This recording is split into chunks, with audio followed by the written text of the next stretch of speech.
চিন্তাত মোৰ মাথা চুলি আটাই কেইডাল গ'ল। চৰকাৰ কোনো চিন্তা নকৰিব। এই পংকজ পাঠকৰ আয়ুৰ্বেদিক আছেই নহয়। খাস দিনত দীঘলৈ যাব বাপেকে চুলিৰ কথা গোস্বামী ধেত্তেৰি ইমান ধুনীয়া কৰি ৰিলছটো বনাইছিলো ডিলেট হৈ গ'ল।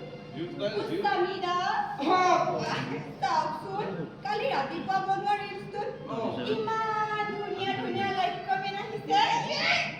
So beautiful, beauty queen, Moina তুমি so hot, and লাজি লাগে পাই। মানে লাজ নকৰিবা কৈ দিয়া কেনেকৈ কওঁ গাটোচোন একেবাৰে কিবা কৰি যায়। বন্ধ কৰ এইবিলাক 24 ঘণ্টাই কেৱল ৰিলছ ৰিলছ। শুন, এই কাতিৰাম কুমাৰৰ ডাঙৰ পুত্ৰ দয়ানন্দৰ লগত মই তোৰ বিয়া ঠিক কৰিছো। এতিয়া তই অলপ গহীন গভীৰ হ'বলৈ শিক। ইফালে তোৰ বিয়া চিন্তাত মোৰ মগজ গৰম হৈ আছে। বিয়া আৰু মোৰ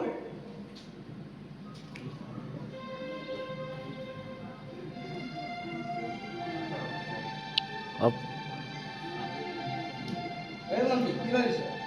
নাই বিয়া তাকো মোৰ লাজ লাগে খাই। এই যদি কি যে হ'ব, সঁচাকৈ তাই ঘৰখন এৰি গুচি গ'লে ঘৰখন বহুত খালী হৈ যাব।